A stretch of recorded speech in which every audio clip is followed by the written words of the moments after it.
Here we're on level 6 of 12 Stewart Avenue, the City of Newcastle Council office building. We also have the council chambers, and it's a fantastic facility that we've upgraded since 2019. The brief here was utmost flexibility amongst spaces. We've got a library that operates 90% of the time as a library, a digital library. Once a fortnight or once a month that will morph into a council chambers. So everything to do with the library is rolled out where possible, and then all of the technology will come into action. There's a lot of technology needed just to allow the sessions to run. And obviously in library mode, you don't want to see any of that. So part of the design is we had to work really closely with the architects and the project team here so that all of the technology effectively disappeared in its off state. Things are hidden in floor boxes, cameras are on motorised lifters that will disappear into the ceiling, screens will flip down from the ceiling. We get down to the level of preview monitors. They were built into custom joinery on wheels that can be wheeled out. So there was a lot of attention that went into the architectural finish. With the relocation to this facility, within the council chambers, councillors and the offices here, it was ideal to have the community be able to come and utilise our building and use the ground level space for those chambers purposes. There is the best part of 20 different speakers in there, so what we had to do was tag the microphones, and they come out in a precise location every time. That way, when a certain speaker is speaking, the cameras could be preset to focus in on those speakers. Panasonic have supported us very well over the years with both fixed PTZ cameras. They've got fantastic zoom. The ones we're using here, up to 30 or 40 times it can zoom in.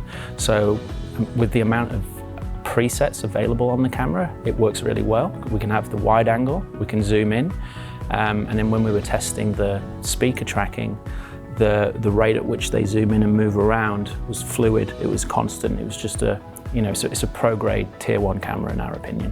When we got into that finer detail, which was working with the likes of Jan's and Panasonic, they all came to the table and they were able to assist with proof of concepts off-site before we got here, so we could actually trial it before it was rolled out here, and we knew it was going to work. We weren't using the council members as guinea pigs. It was a tried and tested solution. So the Shure Microflex,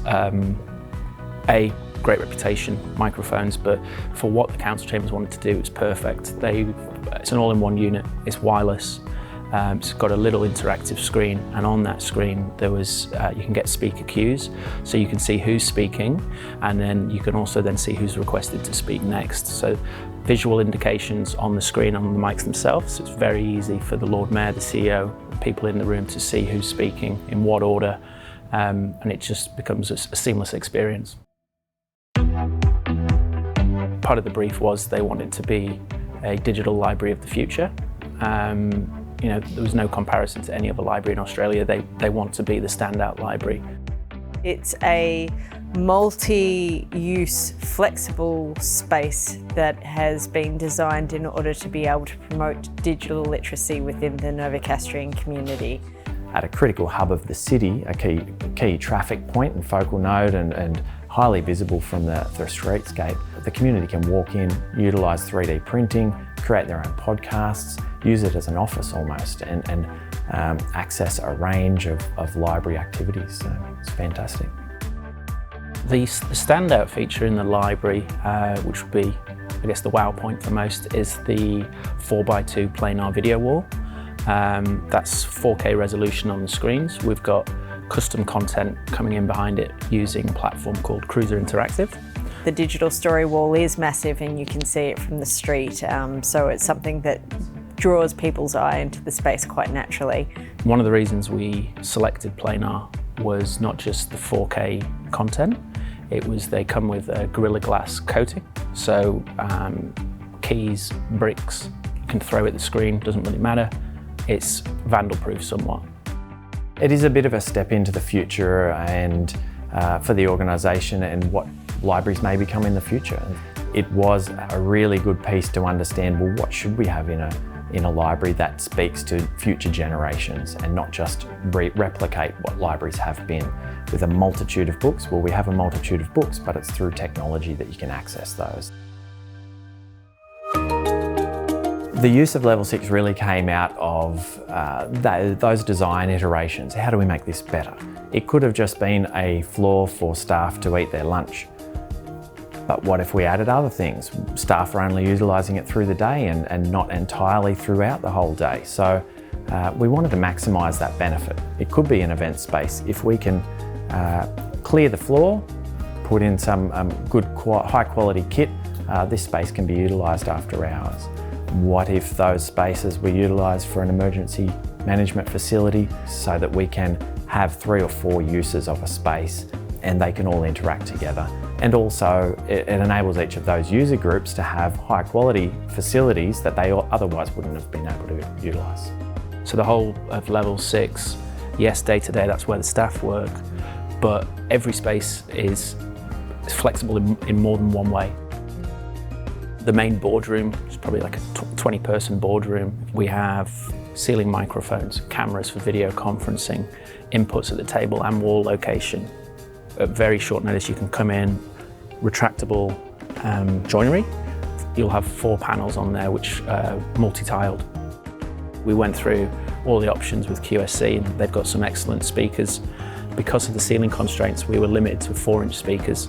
What we're able to do though is pair them with their subwoofers hidden above the slats and match everything black.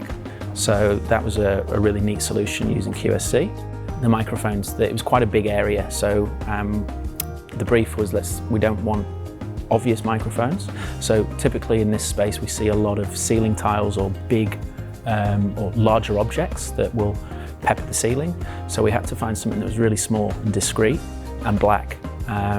And where we landed there was with the bi-amp mics, no bigger than a golf ball, really discreet, and they've also got an LED ring on them for status, so people in the room can see if the mics are on and off, which is obviously it's important for privacy. We had a Panasonic PTZ camera added in later in the design piece that had 2 functions. So it was to allow presenter mode, so someone at the front of the room potentially instructing or leading a session, but also bearing in mind that those walls move and the space gets much bigger. Again, with that zoom that Panasonic has in their cameras, we were able to capture not just the meeting room, but spaces further down the building when they're in combined mode. With the DDA requirements, wherever you have amplified audio, you do need to cater for hearing impairments. So a neat solution we find now is using the Williams Sound IR. Across the job though, they've got a wide range of different size and form factors that you can use depending on the size of the space. It was a no-brainer that we sort of standardized on Williams AV IR emitters throughout the job across all levels, both internally and externally. The intent for the terrace was really to be able to give staff a space that's safe, that's not wandering around on the streets, but they can come upstairs, have a quick coffee, chat, collaborate with staff, and then go back to their desk where they might be more focused on their own tasks. The external audio section is probably the favourite of mine. It's a great space, rooftop terrace, panoramic views of Newcastle, proximity to the beach, great space for the staff and externals to use. We saw that there was a decent audio requirement there. Background music will be during the day, staff lunches, but we've also got the ability for all hands and staff announcements. We found, after looking through a good range of products on the market, the Sonance Landscape series were a perfect item to select. They come with IP67 rated finish, marine grade, so all the external elements, rain, sun, close to the sea, saline conditions, all covered off. And we work closely with the landscape architects so they could effectively disappear into the environment. So the subwoofers are actually buried in the planters. The speakers are very small form factor and come with custom mounting, so we could clip them to trees, to plant pots. The whole terrace was actually raised about 3 or 4 inches off the floor, which meant cabling could all happen under the floor. The audio is fantastic. Staff don't know it's there because it's so crisp and clean. The TV screens run throughout the day. Staff can watch the screens, listen to the news, but the way the audio is throughout the floor, no matter where you are, you can know what's going on TV. For the after hours, when we bring out the microphones or maybe presenting, you've got that seamless indoor-outdoor audio setup. It really provides a quality atmosphere, so it's fantastic.